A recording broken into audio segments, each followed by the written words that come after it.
invito a abrir sus Biblias en Marcos, el Evangelio de Marcos. Continuamos con nuestra exposición de manera secuencial del Evangelio de Marcos. Estamos hoy empezando el capítulo número 3. Espero que los capítulos 1 y 2 hayan sido y servido para edificación y sobre todo para haber visto a Cristo y ser transformados poco a poco a su imagen y semejanza. Leeremos los versículos del 1 al 6 en nuestro sermón de hoy titulado Camino a la Cruz. Dice así la palabra de Dios. Otra vez entró Jesús en la sinagoga y había allí un hombre que tenía seca una mano. Y le acechaban para ver si en el día de reposo le sanaría, a fin de poder acusarle.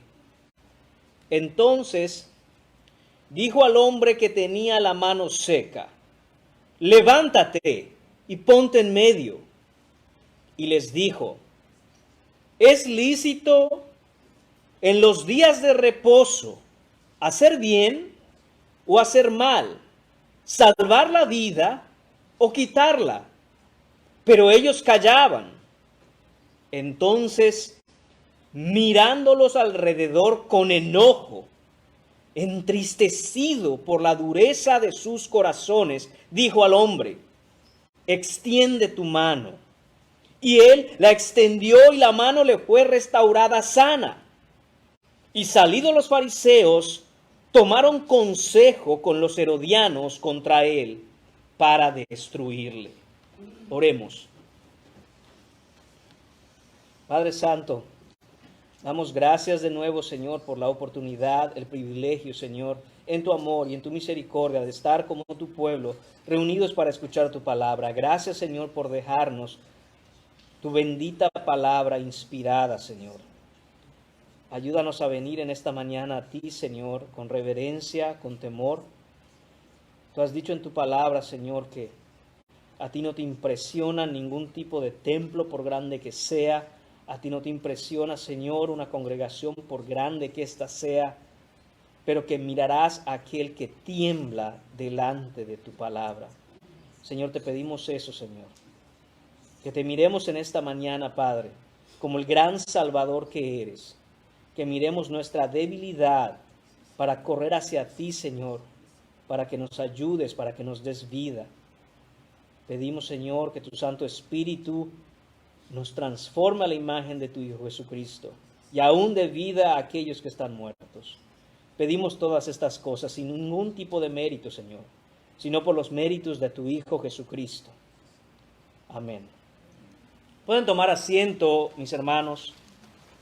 Como dije, el título de este mensaje, de este sermón, es Camino a la Cruz. Marcos nos ha traído hasta este punto de manera muy rápida. En tan solo 2 capítulos hemos llegado ya a una controversia tal contra los religiosos legalistas de su época que concluirá con la firme determinación de matar a Cristo. Veremos que después del versículo 6 de este capítulo 3 que tenemos hoy delante nuestro, todo lo que hará Jesús en su vida y ministerio lo hará bajo la sombra de su inminente condena a muerte en la cruz. La cruz que es hoy en día el símbolo universal del cristianismo. Pero debemos entender que esto no ha sido así siempre. La cruz no ha sido el símbolo del cristianismo desde sus inicios, sino que entre los primeros cristianos del siglo I, el símbolo que al mismo tiempo era popular pero secreto, era el símbolo del pez. En griego es ichthys. Ichthys significa pez, es lo único que significa en griego. Pero ¿por qué tomaron los cristianos del primer siglo el pez como símbolo? Bueno, esto es porque cada una de las letras de la palabra ichthys da significado a Jesus Christus Theou Ius Soter, lo que quiere decir Jesucristo, Hijo de Dios, Salvador. Entonces, en aquel tiempo, amados hermanos, en donde la persecución contra el pueblo de Dios era directa, era cruda, era dura. Los cristianos, para identificarse los unos con los otros, sin que abiertamente tuvieran que exponerse más de la cuenta, cuando dos cristianos sin saberlo se topaban y uno pensaba, ¿será que esta persona con la que estoy hablando es cristiana? ¿Será que este hombre con el que estoy platicando cree en Cristo? Lo que hacían es que de manera muy disimulada dibujaban medio arco en la arena, en la tierra, o donde estuvieran caminando. Podían hacerlo con el pie, o podían hacerlo con la mano, o quizá con un bastón, una vara con la que caminaban. Y si la otra persona completaba la siguiente parte del arco formando un pez, eso significaba que la persona que teníamos enfrente era cristiana. Y entonces decíamos, hermano mío, yo también soy cristiano, amén. Y entonces podían abiertamente confesar su fe en Cristo Jesús sin ningún problema. No fue sino hasta el segundo siglo en que la cruz empezó a identificarse más con la fe cristiana. Y hoy en día la cruz es tan popular que se hacen todo tipo de decoraciones con ella, se imprimen todo tipo de prendas, joyería, ropa. Basta con entrar a una tienda cristiana y vamos a ver que la imagen de la cruz quizá está impresa en todo tipo de artículos. Pero ¿qué significa realmente la cruz? ¿Qué significa realmente lo que ahora se asocia de manera universal con el cristianismo? El problema de hoy es que hay quienes piensan, y quizás son la mayoría, que la cruz puede significar cualquier cosa que tú quieras que signifique. Lo que quieras que signifique para ti está bien. Pero no es así, amados hermanos. La cruz significa lo que la Biblia dice que la cruz significa. Y es que Jesús vino a morir en ella para salvar a pecadores que se arrepientan. Vino a salvarnos de la justa ira de Dios. En cada uno de los evangelios, hermanos, podemos ver la narración de la crucifixión y esta es presentada y descrita de una manera muy rápida. Y la razón es que lo que da sentido a la crucifixión y a la cruz de Cristo es todo lo que ocurre antes de llegar a la cruz. Y esto es lo que Marcos está haciendo. Nos está dando y explicando todas las razones detrás de la cruz, no para darle a la cruz el significado que nosotros queramos, sino para mostrarnos cuál es el verdadero significado divino de la cruz. Sin el significado correcto, la crucifixión sería simplemente una cruel historia del asesinato de un dulce carpintero. Pero lo que vemos aquí es, hermanos míos, la quinta confrontación. En el capítulo 3, versículos del 1 al 6 que tenemos hoy, vamos a ver la quinta confrontación entre Jesús y los religiosos de su tiempo. Hemos visto ya la primera confrontación en el capítulo 2, en donde Jesús perdona los pecados al paralítico y sana al paralítico.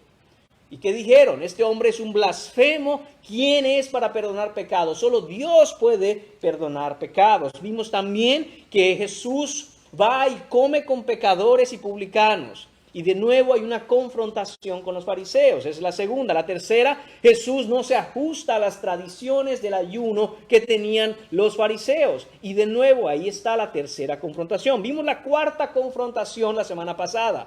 Y esto es que en el día de reposo Jesús guía a sus discípulos y les permite, y dicho sea de paso, hermanos míos, yo creo que hasta los anima a comer porque tienen hambre.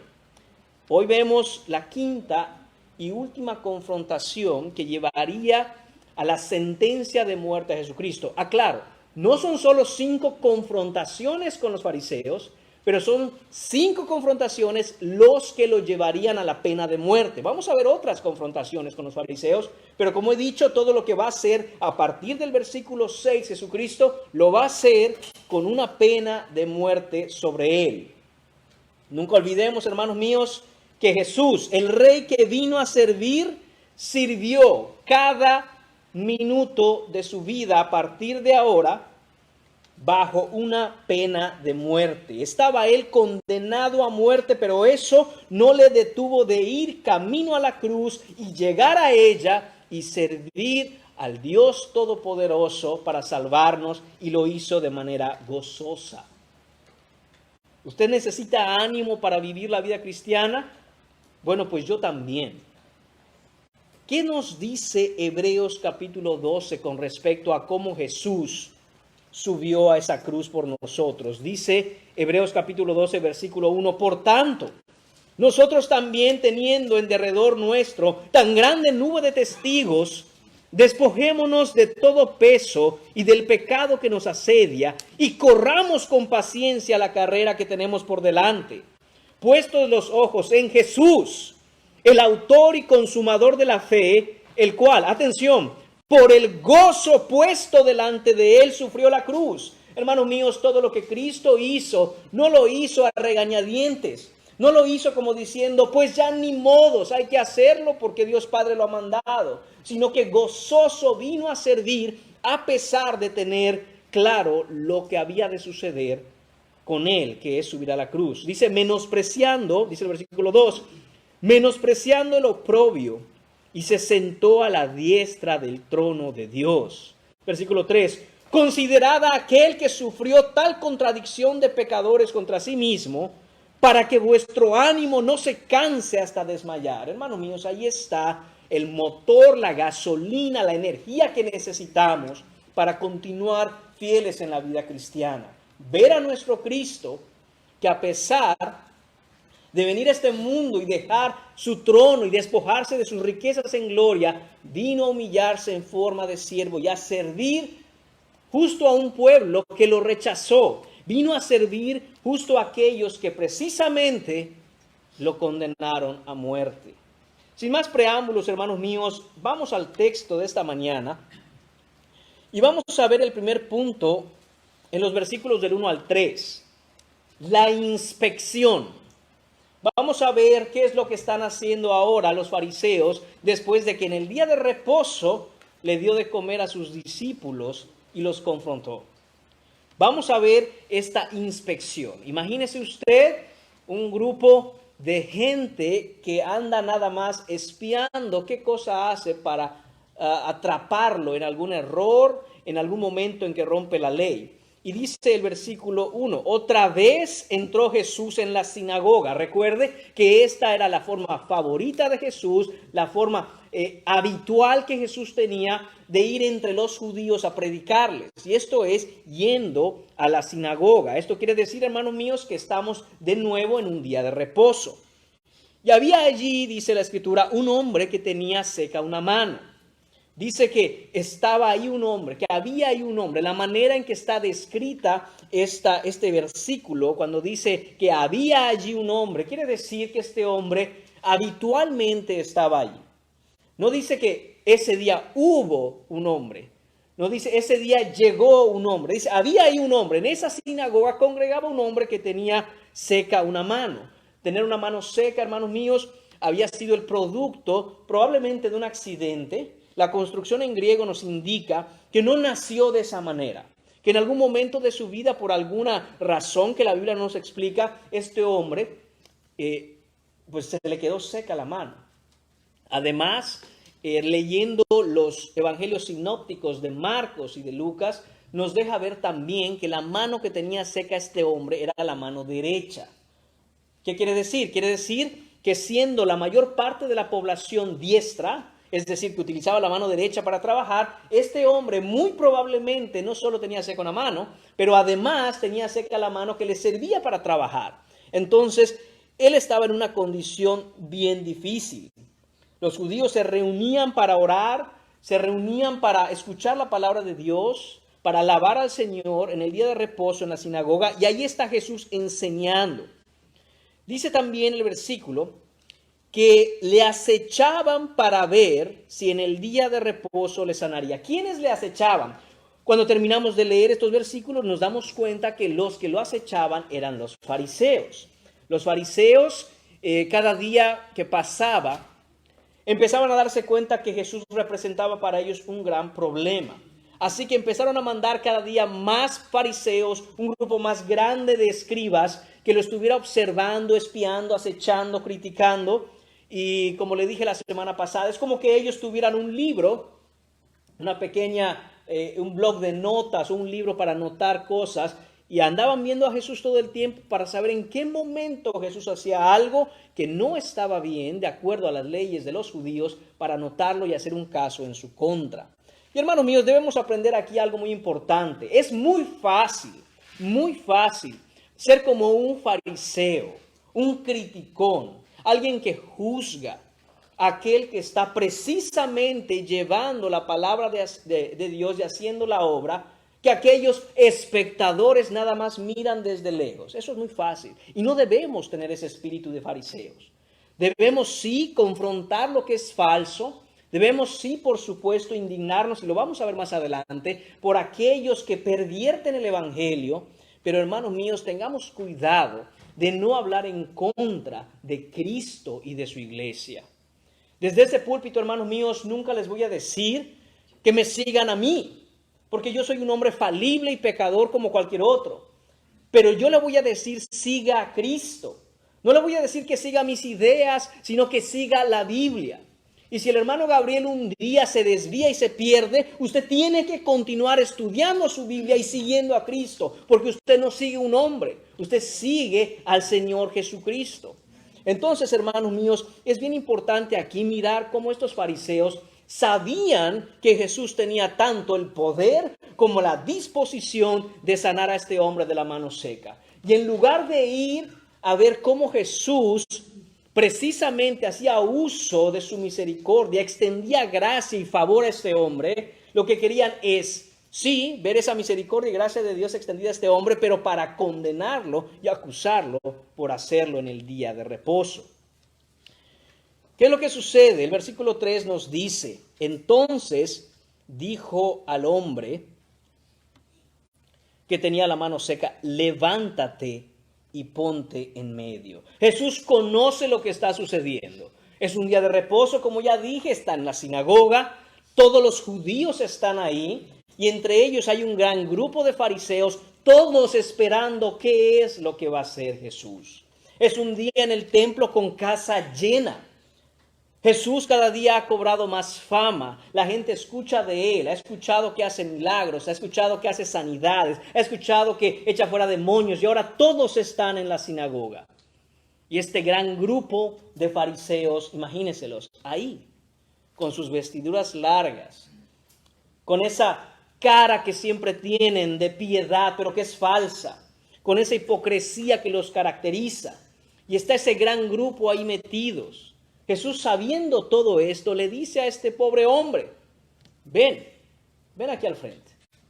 Tenemos que entender, hermanos míos, que en las sinagogas no estaba el predicador de frente y todos sentados, sino que hacían una especie de semicírculo, de tal manera que habían personas que tenían que escuchar al rabino, o en este caso a Jesús que estaba enseñando, quizá muy cerca de su mano derecha y muy cerca de su mano izquierda. Y es ahí en medio en donde le dice a este hombre, hey, ven aquí.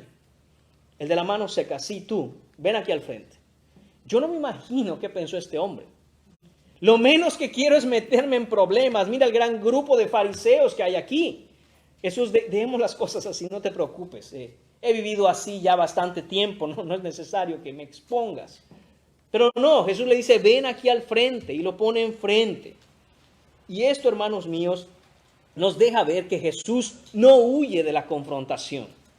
Cualquier predicador o ministro hoy en día, quizá tratando de ser sensato y tratando de ser prudente, diría, bueno, ¿saben qué? Vamos a hablar de este tema en otro lugar, vamos a hablar de este tema otro día, vamos a hablar de cómo yo soy el Señor aún del día de reposo, pero hagámoslo un miércoles, o qué sé yo cuándo pueden. Pero no, hermanos míos, sino que Jesús toma al toro por los cuernos. Enfrenta cara a cara al monstruo del legalismo y en el día de reposo, en la sinagoga, enseñando con casa llena y lleno de fariseos, le dice al hombre, ven acá al frente, que necesito que todos tengan bien en claro lo que voy a hacer.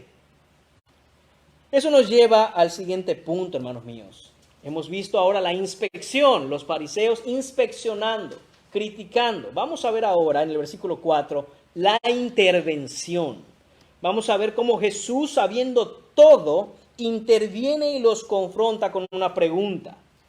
Con una simple pregunta, Jesús los expone completamente. Dice Jesús, ¿es lícito en los días de reposo hacer bien o hacer mal? ¿salvar la vida o quitarla? Su pregunta, hermanos míos, señala el centro y corazón del asunto. ¿Y cuál es este?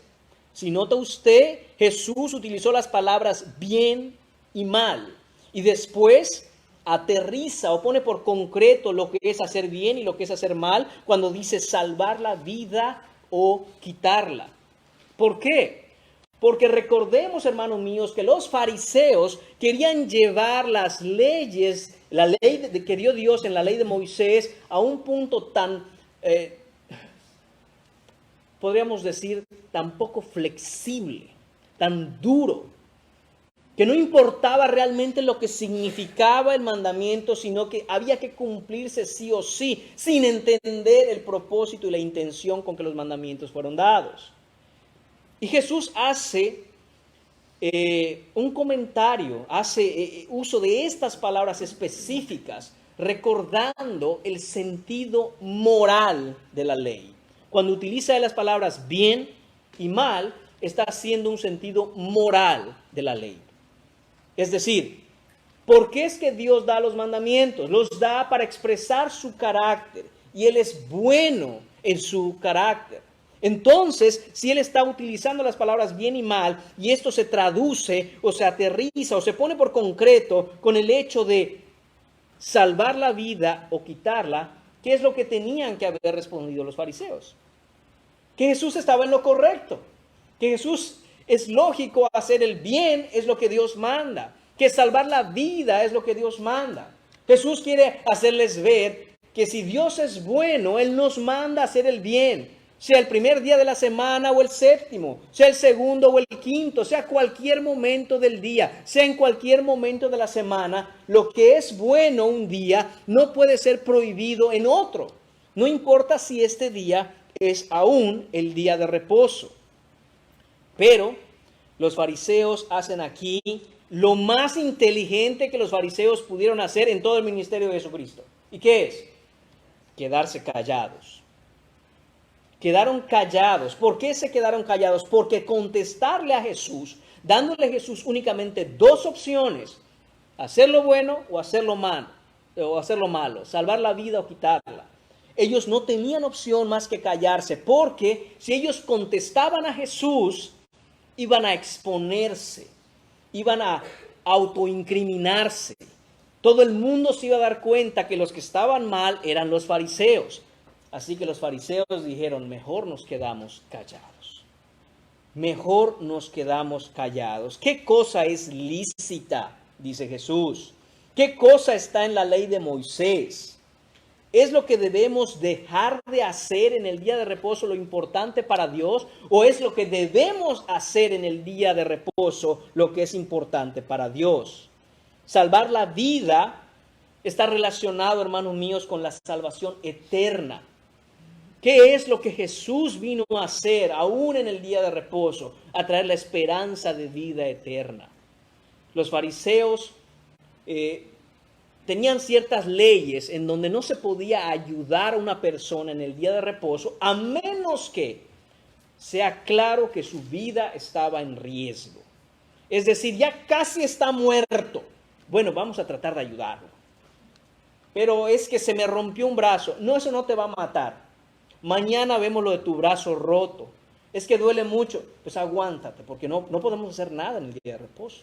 Entonces, hermanos míos, esta era la mentalidad de los fariseos. No podían ellos ayudar a una persona, no podían hacerle bien a una persona, a menos que su vida estaba claramente puesta en peligro. Y lo que Jesucristo hace es mencionar algo que no nos menciona Marcos, pero quisiera que lo leamos en Mateo. Mateo sí lo menciona. En Mateo capítulo 12 tenemos la misma escena. Sin embargo, Mateo nos dice que Jesús, además de todo lo que dijo en Marcos, también dijo en el versículo 11, capítulo 12 de Mateo, versículo 11. ¿Qué hombre habrá de vosotros que tenga una oveja, y si ésta cayere en un hoyo en día de reposo, no le eche mano y la levante? Pues, ¿cuánto más vale un hombre que una oveja? Por consiguiente, es lícito hacer el bien en los días de reposo. Jesús está mostrando a los fariseos, hermanos míos, que si cualquier persona en su sano juicio, siendo una sociedad de pastores, una sociedad agrícola, ve caer a una de sus ovejas en un hoyo, no la levante de ahí y la saque. Dice, ¿acaso ustedes no saben que esto es permitido? Porque se entiende que es una situación especial y que en ese momento el reposo se suspende de alguna manera para ir a ayudar a una oveja. Entonces, dice Jesús, ¿cuánto más no vale la vida de un hombre para ayudarlo en el día de reposo? Pero ustedes han puesto la dureza de la ley por encima de la necesidad humana. Y esto obviamente hace referencia a lo que ya vimos la semana pasada, cuando Jesús dijo claramente que fue el día de reposo el que fue hecho para el hombre y no el hombre para el día de reposo. La implicación, hermanos míos, de Jesús es que es lícito hacer lo bueno aún en el día de reposo y que de hecho no hacer lo bueno en el día de reposo es hacer lo malo, es romper la ley. Los fariseos debieron haber pensado todo esto y, como ya dije, mejor se quedaron callados. Porque ellos habían enseñado al pueblo a que no debían hacer lo que es bueno en el día de reposo y Jesús lo acaba de ejemplificar muy bien. Ahora, vamos al punto número 3 de esta mañana en el versículo 5. La indignación. Hemos visto ya la inspección, la intervención. En el versículo 5 vamos a ver la indignación. Dice el versículo 5. Entonces, mirándolos alrededor. Este es Jesús, hermanos míos, en medio de la sinagoga llena a reventar, con no sé cuántos fariseos mirándolo, con este pobre hombre frente a él, usándolo como ejemplo, a la vista de todos. Y entonces Jesús, al hacer la pregunta y mirar, ver que estos fariseos están callados, imagínese eso, de verdad quisiera que se lo imagine, y use siempre esto, hermanos míos, para entender la Escritura. No podemos leer por leer. Ubíquese en la situación, métase en el contexto, viva la historia. Un lugar lleno a reventar. Y el silencio incómodo que se hace cuando Jesús pregunta lo que pregunta y los fariseos callan. Y todos mirándose quizá. Unos mirándose a otros, los fariseos mirándose entre ellos como diciendo, alguien tiene que hablar, alguien tiene que decir algo. Jesús los mira uno por uno. Dice, mirando alrededor, empieza a ver a cada uno de los fariseos y los mira directamente a los ojos, desde el primero hasta el último. Pero no los ve simplemente a los ojos, sino que está mirando la profundidad de sus almas. Está mirando hasta lo más íntimo de sus corazones. Y durante todo este tiempo se hace un silencio en la sinagoga, en donde nadie se mueve. Nadie es capaz siquiera de respirar muy fuerte. Jesús los está mirando detenidamente. ¿Y qué es lo que veía Jesús? Quizá sus ropas largas, quizá sus ropas finas y caras, sus sombreros altos, quizá las incrustaciones, permítame corregir eso, muy costosas que hacían en sus vestuarios los fariseos, quizá adornos de oro, túnicas sagradas, cetros costosos. Lo que en realidad Jesús miraba, hermanos míos, va mucho más allá de la apariencia externa y está mirando directamente al interior de estos hombres, hasta lo más profundo de sus almas. Y como nos dice Hebreos 4:13, delante de Él todas las cosas están desnudas, porque a Él tenemos que dar cuentas. ¿Y qué encontró ahí Jesús? Encontró lo más horrible del pecado. La peor oscuridad de lo perverso, las tinieblas más intensas de la iniquidad, la dureza del odio más puro contra Él, un odio total en contra de Dios. ¿cuál es la reacción de Jesucristo? Dice que los miró alrededor con enojo, con enojo. Es el único versículo en todo el Nuevo Testamento en donde directamente se nos dice que Jesús se airó. ¿Recuerdan ustedes, amados hermanos, la situación que se dio en la que Jesús expulsa al demonio que está en un hombre en la sinagoga? Y recuerdan ustedes la reacción del demonio pegando un grito cuando mira a Jesús, ve al Santo de Dios. La reacción que tiene este demonio al ver a Dios mismo. Hermanos míos, aquí es lo inverso. Aquí es Jesús mirando el pecado y la dureza del corazón de estos religiosos legalistas. Y la reacción natural del santo cuando mira un pecado a ese nivel, a esa profundidad, con esa dureza, es ira contra el pecado. No estamos muy acostumbrados a ver a Jesús así. Estamos acostumbrados a ver a un Jesús tierno, a un Jesús que extiende gracia, que es paciente y tiene amor. Pero nunca olvidemos, hermanos míos, que Jesucristo, el que es santo, al escudriñar los corazones y encontrar en la profundidad de los mismos esta dureza y esta perversidad, Él se aira. Su justa ira se enciende. Y la palabra que vemos aquí para enojo, que es la misma palabra para ira, no significa que Jesús tuvo un arrebato de locura y que en ese momento estaba muy molesto, sino que por el contrario, es un fuego que se enciende y es tan intenso que no se puede apagar. Este es Jesucristo mirando, desnudando el alma de aquellos que le odian. Pero hermanos, no solo eso, además de que con enojo dice algo tan maravilloso, hermanos, porque ninguno de nosotros es capaz de tener el enojo que tiene Jesús. Su ira es santa, no como la nuestra. Dice además, entristecido por la dureza de sus corazones. Al mismo tiempo, hermanos míos, que Él se aira contra la dureza del pecado del corazón de estos religiosos legalistas, al mismo tiempo, de manera simultánea, Él está entristecido al ver esto. Completamente entristecido. Una tristeza tan profunda como su misma ira. Y debemos aprender, hermanos míos, de Jesús.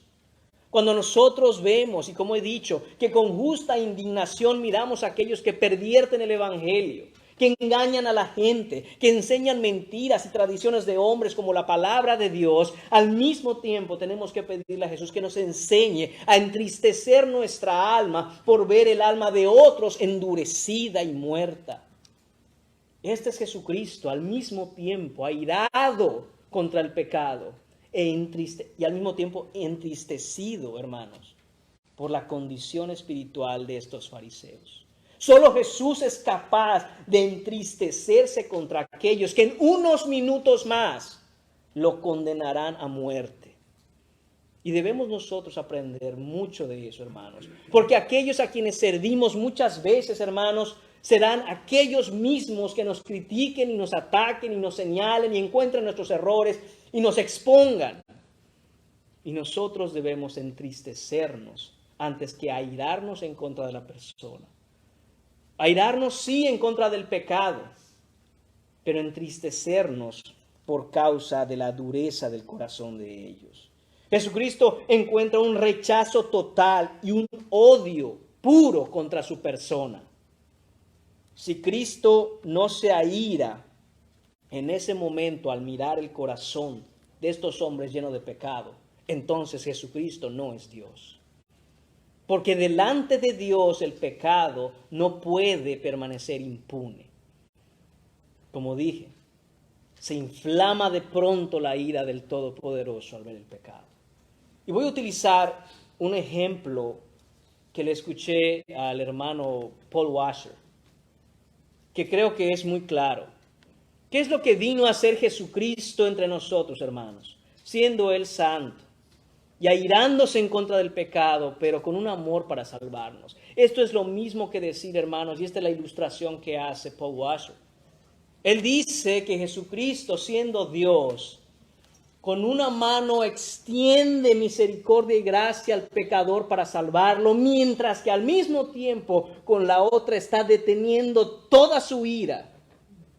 Al mismo tiempo, sosteniendo su enojo.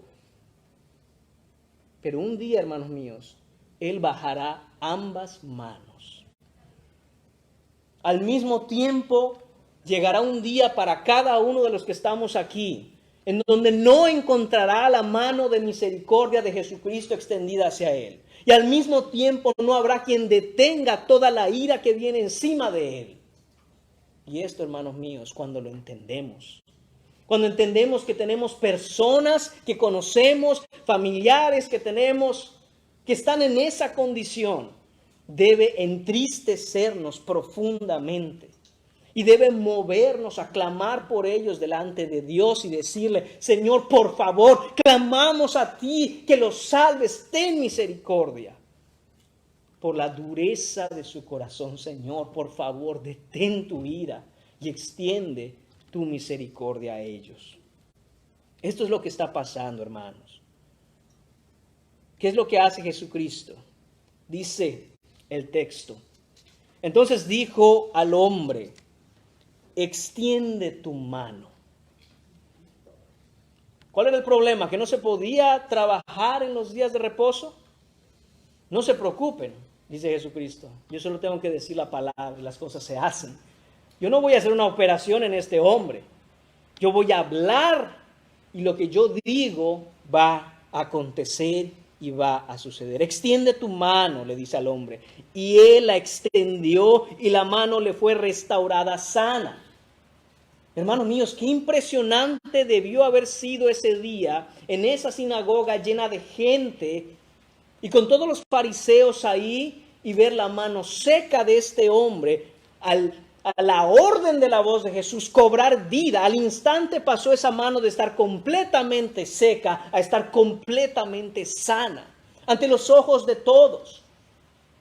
Anteriormente Jesús había hecho muchos otros milagros y hará otros milagros más también. Pero este milagro tiene la particularidad que fue el centro de todos los ojos que estaban ahí. En otras ocasiones Jesús sanó, por ejemplo, aquella niña que estaba muerta. Y Jesús va y le dice solo al padre, a la madre y a 3 de sus discípulos vengan conmigo. Y le dice a la niña, Talita Cumi, que significa niña, levántate. Y la niña de 12 años se levantó. Nadie más lo vio más que 5 personas. Cuando Jesús hizo el milagro de convertir el agua en vino, ¿quiénes lo vieron? Quizá algunos de los sirvientes que estaban ahí cuando le dijeron llenen las tinas de agua. Tal vez ellos lo vieron, pero nadie más.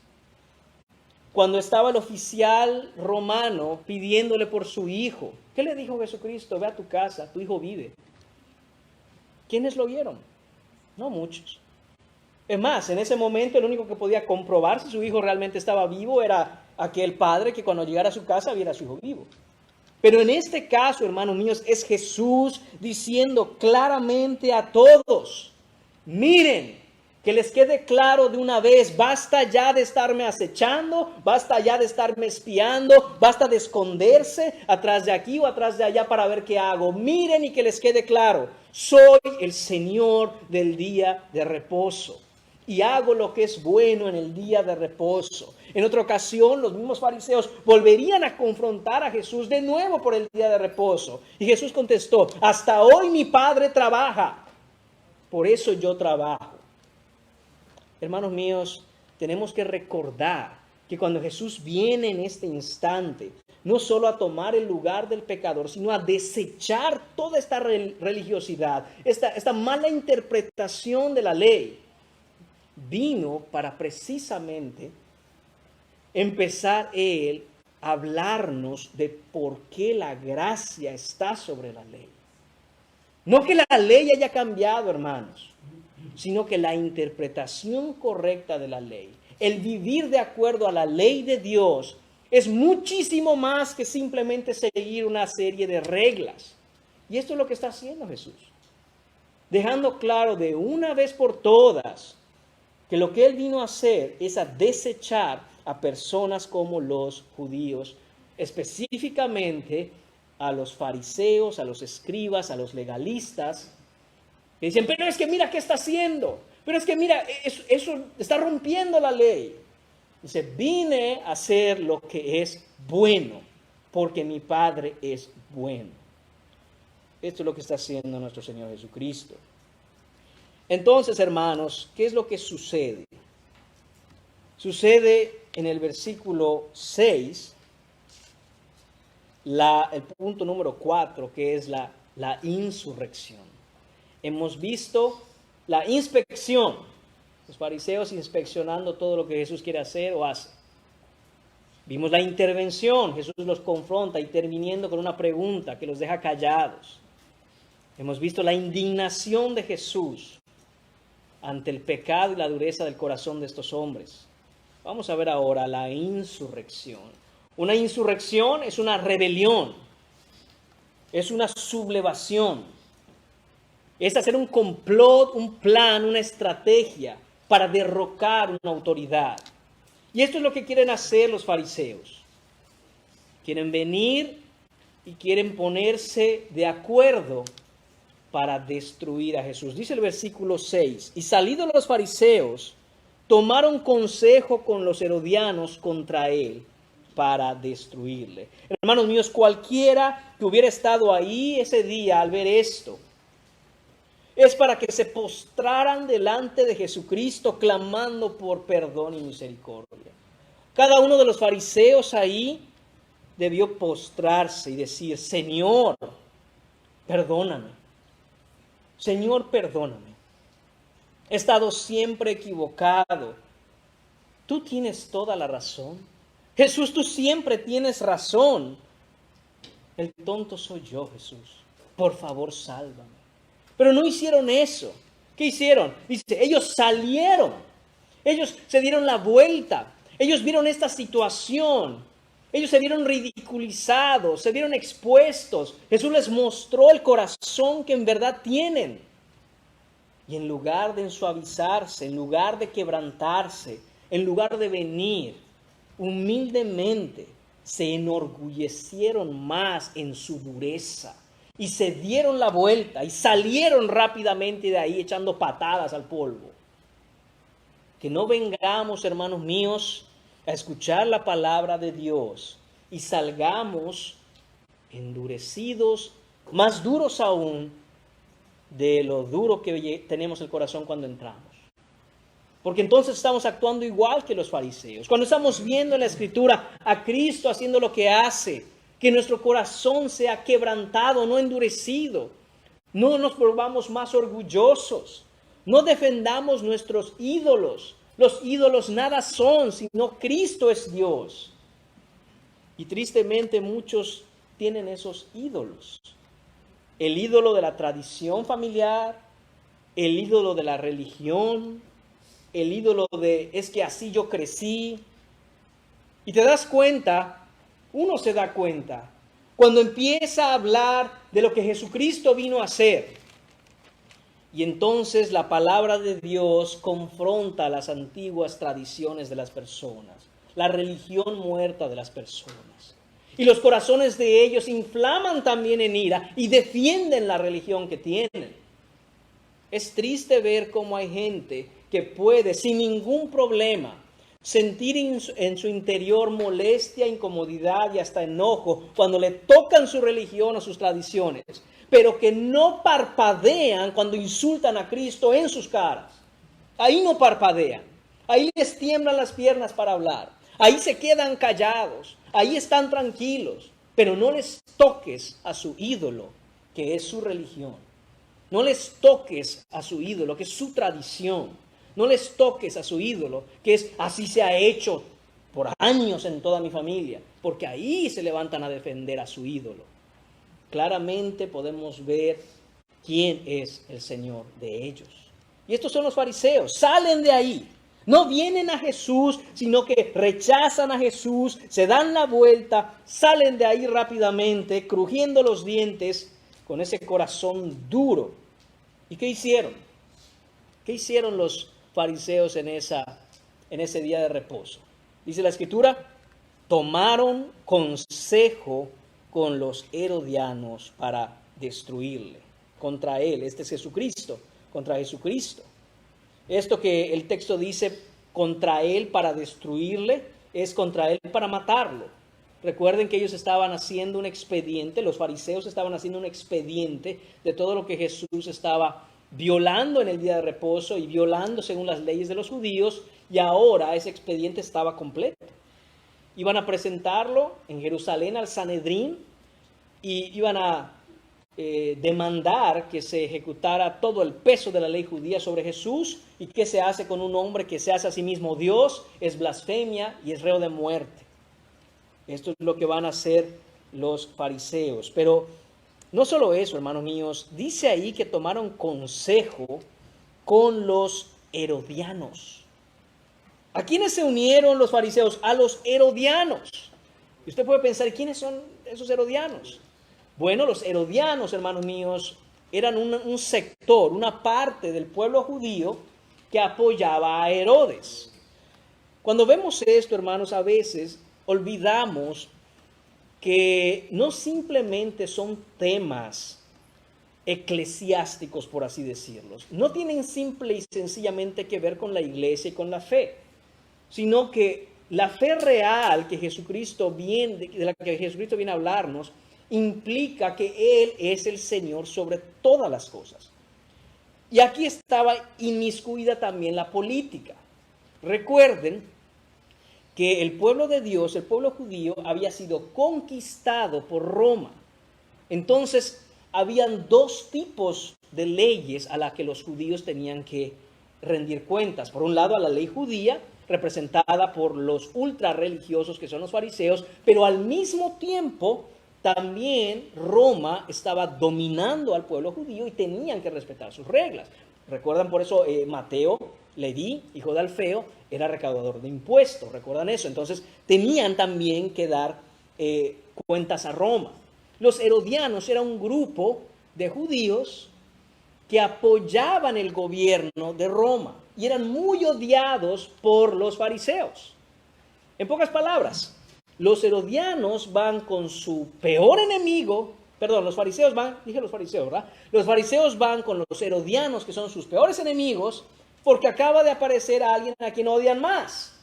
Y los herodianos iban a ser convencidos de que lo que habla Jesús atenta contra los intereses políticos de Roma, porque este grupo de locos anda diciendo que Jesús es Dios, y si es Dios, es Señor sobre todas las cosas. Por lo tanto, ni Herodes, ni César, ni Roma son Señor, sino Cristo solamente.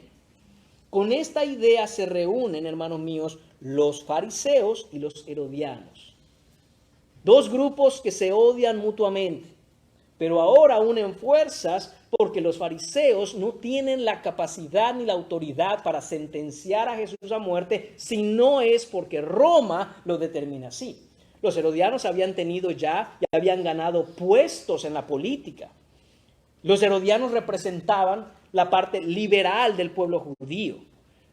Roma no solo había puesto e impuesto sus leyes romanas, pero además, hermanos, ellos representaban toda la cultura que traían los romanos, que en realidad, aunque eran romanos, traían mucho de los griegos.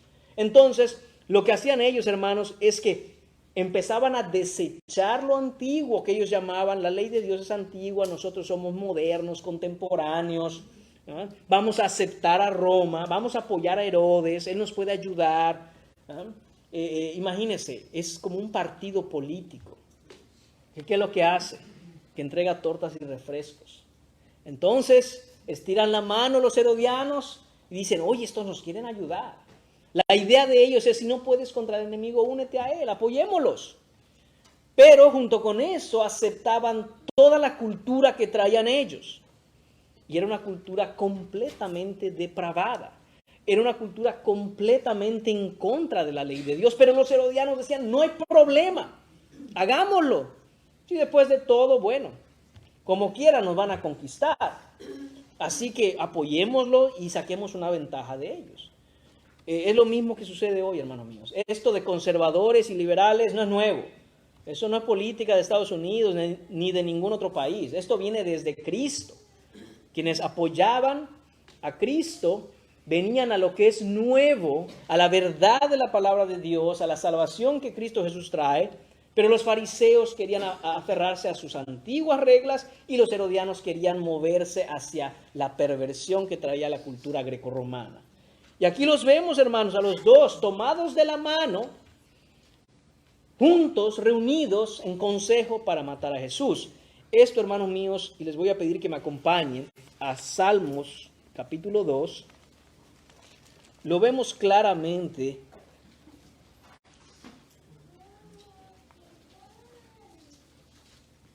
como el cumplimiento, mis hermanos, de lo que el Señor habla en el Salmo mesiánico, es decir, que habla del Mesías en el capítulo 2 de Salmos. Dice el versículo 1, ¿por qué se amotinan las gentes y los pueblos piensan cosas vanas? ¿Por qué, hermanos?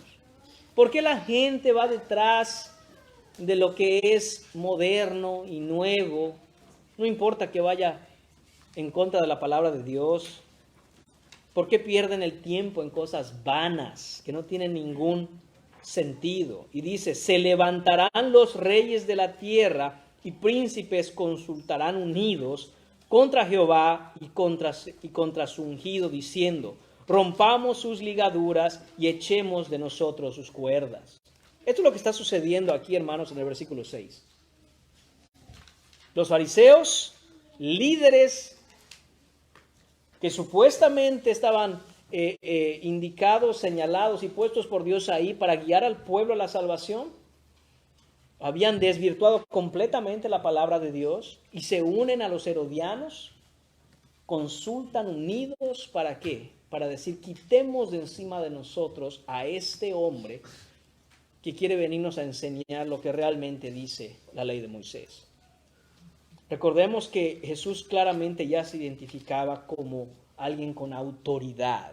La gente podía ver la enseñanza de Jesús y decir, Él no enseña como los fariseos, sino con autoridad.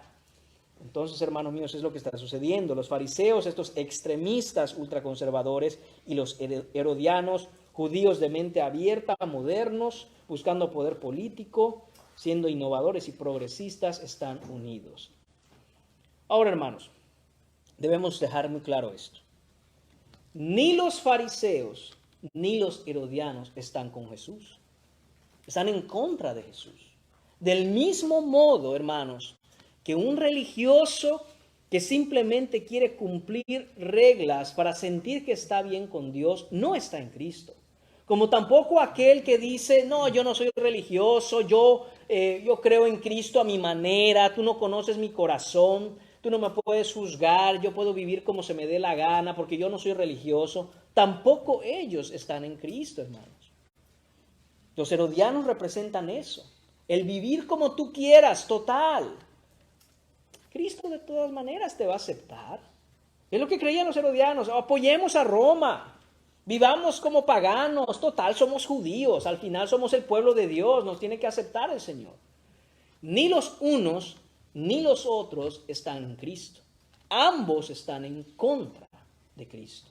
Y es lo que Cristo viene a mostrar, que el verdadero creyente, el que en verdad ha venido a escuchar el evangelio para salvación, y es este, que Jesús dio su vida en la cruz por todo aquel que en él cree, para no ir un día a enfrentar la ira de Dios. El que en él cree es salvo. Y esta persona que en realidad ha creído, viene a tener el Espíritu de Dios que lo lleva poco a poco a parecerse más a Cristo. No queremos tener una iglesia, hermanos míos. Yo no quiero que nadie aquí se convierta en un religioso. Pero tampoco quiero una iglesia llena de herodianos. Porque ni uno ni los otros aman a Cristo, sino que ambos pelean en contra de Jehová y de su ungido. Entonces tengamos mucho cuidado con esto, hermanos. Vamos a terminar en esta mañana con algunas conclusiones y lo que debemos aprender acerca de este pasaje. La primera cosa es que estamos llamados a ver a aquellos sin Cristo, con amor, con gracia, con un corazón listo para extender el evangelio de la misericordia a todos aquellos que van sin esperanza camino a la perdición. Al mismo tiempo, estamos también llamados a ver a aquellos que pervierten el evangelio de Cristo, enseñando como palabra de Dios mandamientos de hombres, aquellos que desde el púlpito corrompen la gracia y manchan la verdad del reino de Dios con religiosidad. Aquellos estamos llamados a ver con justa indignación, con justa molestia y con celo por la gloria de Cristo. ¿Recuerdan cuando Jesús entró al templo en Juan capítulo 2 y limpió el templo?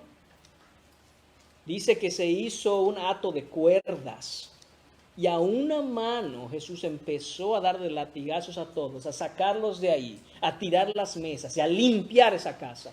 Mi casa será llamada casa de oración y ustedes la han hecho una cueva de ladrones.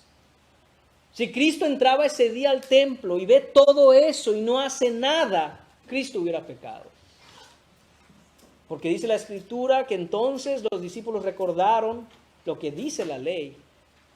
El celo por tu casa me consume. Y ahí estaba Jesús. Hermanos míos, debemos nosotros también tener esa indignación y molestia cuando vemos que el evangelio está siendo pervertido. Al mismo tiempo debemos aprender a entristecernos por la dureza de los corazones de aquellos que pervierten el evangelio. Oremos por ellos, clamemos por ellos. El problema no es con aquel que tiene enfrente. El problema es con aquello que está en el interior del corazón de ellos y que los tienen apresados, que los tienen endurecidos. Debemos mostrar compasión, paciencia, gracia y perdón. Estas deben ser siempre las marcas distintivas del verdadero cristiano, del verdadero seguidor de Cristo. Todo esto sin renunciar al celo por la centralidad del glorioso evangelio de Jesucristo. Hermanos, esto no es fácil. Como dije, ver a Cristo airado y al mismo tiempo entristecido. Debemos orar que el Señor ponga en nuestro corazón el celo por Él, pero el amor y la compasión por aquellos que le blasfeman. Después de todo, el mismo Jesús siendo clavado a la cruz, ¿qué fue lo que hizo? Oró por aquellos hombres que tenían en una mano el clavo y en la otra mano el martillo. Y dijo, Señor, perdónalos, porque no saben lo que hacen. ¿Qué hizo Esteban cuando lo apedrearon? Levantó los ojos al cielo, vio la gloria de Dios y dijo, Señor, no les tomes en cuenta estos pecados. Perdónalos. Imitando a su maestro, siendo como Cristo. ¿Y recuerdan quién estaba ahí? ¿Recuerdan quién estaba ahí parado mirando todo esto? Pablo. Pablo estaba ahí. En ese tiempo era Saulo de Tarso, ¿no? Pero el Señor tuvo misericordia de él y lo salvó. Pensemos en estos temas, pensemos en estos pasajes, pensemos en esta misericordia de Dios cuando en realidad nuestro corazón se entristece por aquellos sin Cristo. Segundo, aún hay fariseos en nuestros días, hermanos. Tal vez no están vestidos como los de aquella época, tal vez no llevan esas túnicas largas, tal vez no se miran como los que Jesús enfrentó en aquellos días. Pero no sea uno de ellos. No juzgue a Cristo y no juzgue a sus verdaderos seguidores por causa de los que no lo son. No juzguemos y condenemos a la esposa de Cristo por la cual Cristo dio su vida. No juzguemos a la iglesia de Cristo porque así Cristo la amó. Así con sus problemas, así con sus pecados, así con sus fallas. Pero Él ha prometido limpiar su iglesia y presentársela sin mancha y sin arruga. Tengamos mucho cuidado de cómo hablamos de la esposa de Jesucristo. Hermano varón, yo no creo que usted se vaya a quedar de brazos cruzados si alguien insulta en su cara a su esposa. ¿Por qué creemos que Cristo se quedaría cruzado de brazos cuando alguien insulta a su novia? Debemos tener mucho cuidado y aprender a amar a la iglesia. Algunas personas dicen, es que la iglesia está llena de hipócritas. Bueno, es verdad que no todos los que son, están, y no todos los que están son. Pero hermanos, allá afuera también está lleno de hipócritas. El mundo está lleno de hipócritas. Y si tú eres de los que piensas así, yo no voy a la iglesia porque mucho hipócrita. Es mejor estar en la iglesia y tener a Cristo, aunque haya algunos hipócritas ahí, que estar en el mundo también con otros hipócritas, pero estar sin Cristo. Porque con hipócritas o sin hipócritas, eso no resuelve tu problema principal, que es estar a cuentas con Dios. Y nosotros debemos, como dije, buscar a Cristo y orar por aquellos que probablemente están, pero que no son. ¿Cómo sería, hermanos, si nos dieran, alguien dijo por ahí, $1 por cada vez que alguien dice, es que la iglesia está llena de hipócritas? Hombre, seríamos ricos. Porque ese es lo típico que se dice, ¿no? No, yo para qué voy ahí si puro hipócrita hay allá. Y como dice el hermano John MacArthur, hay espacio para uno más, si quieres llegar. Tercero, todos los que quieren vivir, hermanos, siguiendo a Cristo, sufrirán persecución. Eso la Biblia nos lo deja claramente en la primera carta a Timoteo. Esto fue así para Jesús y es así también para todos aquellos cristianos que quieran verdaderamente seguir a Jesús. El mundo no solo nos acecha y nos observa, sino que hacen planes para destruir nuestra fe y nuestra obediencia a la palabra de Dios. Un mundano puede hacer lo que quiera, pero eso mismo, hecho por un cristiano, o que profesa ser cristiano, cuidado. Si usted abiertamente ha profesado ser cristiano, en cualquier lugar en el que esté, y debe ser así, en su trabajo, en la escuela, en donde sea, en cualquier área de su vida, en su familia, no es lo mismo que usted cometa un error que si lo cometiera alguien que no es cristiano. Porque están pendientes de qué hacemos, del mismo modo en que los fariseos estaban pendientes, acechando y espiando qué hacía Jesús. ¿Por qué? Hermanos míos, la Biblia enseña que la base, el corazón de esta actitud viene por un odio en contra de Cristo. Y si han odiado al maestro, al discípulo también lo odiarán.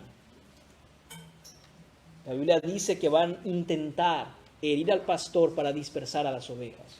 Pero sigamos con nuestra fe en Cristo. Muchas veces el ataque más fuerte vendrá de la gente más religiosa, porque su religión los hace orgullosos y endurecidos. Y eso pone en un gran conflicto a aquellos que son religiosos con el verdadero camino de Cristo, el camino a la cruz, el camino de amor y obediencia a Él en servicio a los demás. Jesús dijo, y cierro con esto, el que quiera ser mi discípulo, tome su cruz cada día y sígame. Ese es el camino de la vida cristiana, el camino hasta la cruz. Del mismo modo en que Jesús subió esa cruz para morir por nosotros. Nosotros no vamos a subir a la cruz para morir por nadie, pero juntamente con Él hemos sido crucificados. Y ya no vivimos nosotros, sino vive Cristo en nosotros. Y todo lo que vivimos ahora lo vivimos en la fe del Hijo de Dios. Hermanos, esto es lo que tenemos que tener en mente todos los días. Si no has entregado tu corazón, tu voluntad a Cristo y aún está endurecido, no esperes. No esperes. Mira lo que hicieron estos fariseos. Acusaron a Jesús de estar haciendo una sanidad a un hombre en el día de reposo, pero ellos no tenían ningún problema con darse la vuelta y planear la muerte del Santo de Dios en el día de reposo. Así, del mismo modo, no podemos ser hipócritas y decir que estamos aquí en la iglesia escuchando la palabra de Dios, pero que no vamos a rendirnos al Rey de Gloria y que podemos salir más endurecidos de cómo entramos y vivir nuestra vida aparte de la autoridad del Señor Jesucristo. No esperes a que tu corazón quede endurecido por un callo a fuerza de escuchar una y otra vez el Evangelio. Una y otra vez el Evangelio, que Cristo murió por pecadores, que vino a dar su vida, que fue crucificado, que fue sepultado y resucitó al tercer día y está sentado en el trono de gloria, y que viene a salvar a todo aquel que se rinde a Él, a todo aquel que dice, Señor, soy pecador, todo aquel que dice, Señor, yo no puedo con mi vida, soy un fracaso, Señor, ayúdame, sálvame, sáname. Este Jesús fue capaz de con su palabra restaurar la mano seca de este hombre. ¿Cuántos corazones secos no restaurará Jesús si clamamos a Él y decimos, Señor, no son mis manos, es mi corazón el problema? Dale vida a mi corazón seco. Solo Él puede hacerlo. Tú no puedes hacerlo. La religión no puede hacerlo. Nada puede dar vida a lo que está muerto excepto Cristo. Hermanos, el llamado de esta mañana es a venir a Cristo en arrepentimiento y fe, porque Él es el Rey de Gloria que da vida aún a lo que está muerto. Oremos y clamemos que nuestro corazón se encuentre vivificado por su Espíritu y no endurecido por la religión. Debemos clamar por otros hermanos, interceder por aquellos que aún no han rendido su vida a Cristo, que aún no se han dado cuenta del pecado que hay en su corazón, pero que cuando Cristo lo ve, se aira por la dureza de ese corazón. Hermanos míos, ¿qué corazón tenemos delante de Dios hoy? Le pido que examine su propio corazón a la luz de las Escrituras y le pida al Señor que le salve verdaderamente. Que usted se entregue en cuerpo y alma, sin importar nada, que tome usted su cruz y siga a Jesús. Oremos. Señor Padre Santo, te damos las gracias por tu palabra, Señor, y gracias porque vemos que eres un Dios santo que se aira contra el pecado, Señor, pero que te entristeces y eres misericordioso. Gracias, Señor, porque todo aquel que se postra en sus rodillas y cae rendido a ti en humildad, con un corazón contrito, tú no lo echas fuera, Señor, sino que tú lo recibes, tú lo salvas. Tú eres el buen pastor que su vida da por las ovejas. Tú eres el pastor, Señor, que cuando una oveja ha caído en un hoyo, vas hasta ahí, Señor, aún en el día de reposo, Señor, a salvarla. Padre, que nuestros corazones sean vivificados por tu Espíritu, Señor.